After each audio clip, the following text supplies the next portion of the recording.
I just finished watching Hawkeye. I'm just kind of like kind of excited to kind of talk about it. I was gonna start today by talking about The Matrix, and then I started watching it, and it wasn't very good.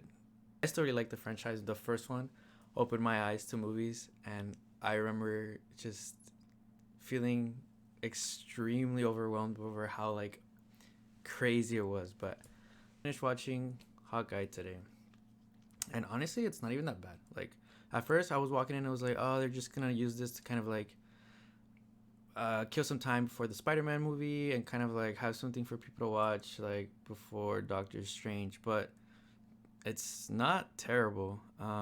So basically, the plot is just kind of his past was during Ronin when the blip happened in those 5 years when he was just on a killing spree, killing everybody around the world, and we kind of get a glimpse of it in Endgame.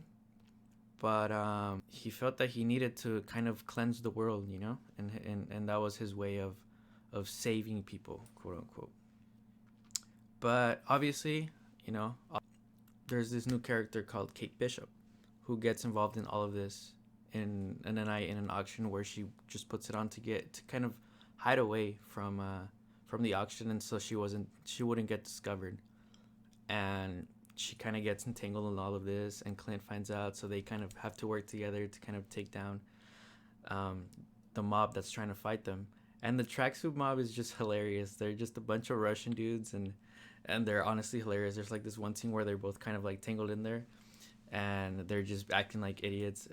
There's another one where Hawkeye throws a little like an arrow at them, right? And he leaves a little note, and he says like, "I need like this person, like this person." He's like, "Hey, like I need you to meet this person, like where we first met."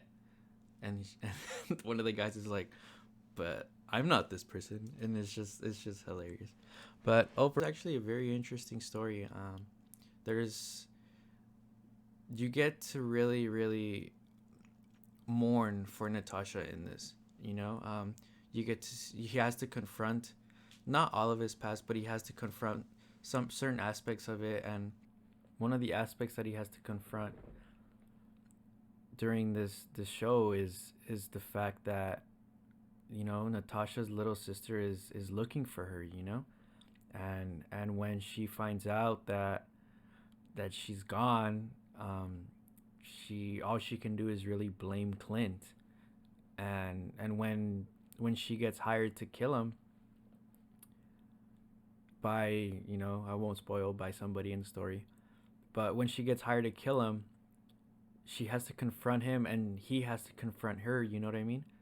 And it's just it's really interesting because you see that he's still hurting obviously, and when he tries to tell her, he's just kind of like, you wouldn't believe me even if I told you. But obviously she saved the world by giving her life in exchange for the soul stone.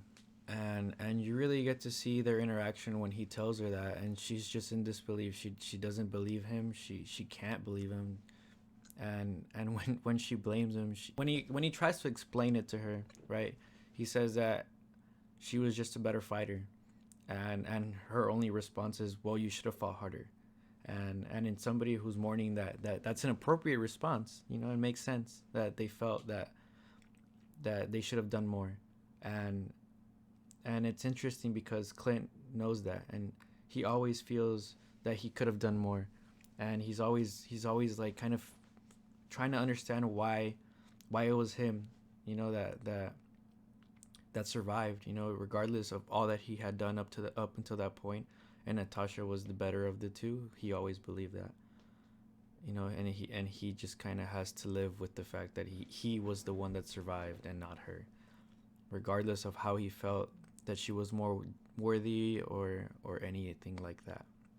She was one of the people that got blipped, so she obviously missed out on 5 years, and she doesn't know what's going on.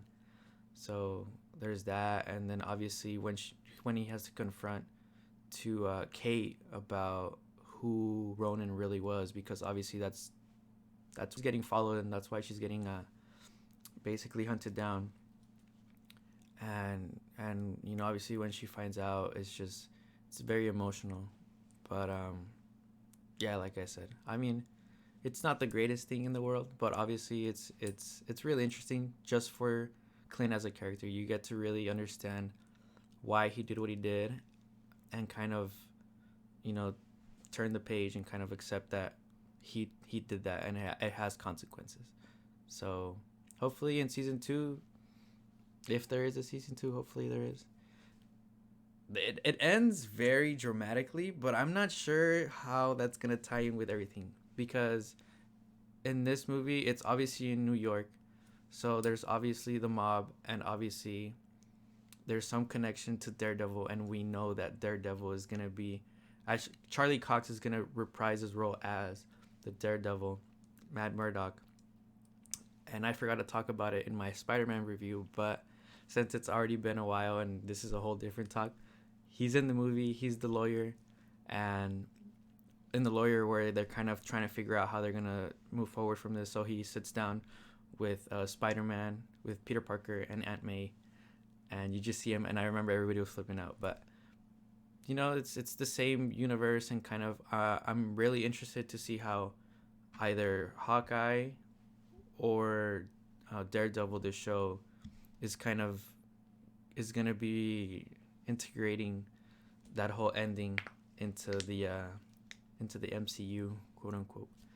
But yeah, like I said, It's an enjoyable time. Obviously, I probably would give it like around an 8, just because. I mean, Hawkeye obviously isn't one of the most important Avengers, even though he was in the Avengers and he was one of the pillars into this whole MCU universe that we have now. But obviously, he's like the weakest link, and but obviously his story with Natasha is probably the biggest plot point in the MCU up until this point. So it was really nice to kind of see kind of him get some closure, because we all cried over Natasha having to sacrifice her life for the Soul Stone. But it really affected everybody who she was around, especially Clint. But thank you so much. Just a quick talk about it. Just kind of wanted to throw my feelings out into the world, and we're back. We're back for what's next. Who knows what's next? But we'll be there. We'll be there. Attack on Titan is coming out, so obviously we're gonna be pulling out some stuff about that. I'm really excited. But as for now, we'll wrap this up. Have a nice day, everybody. Peace.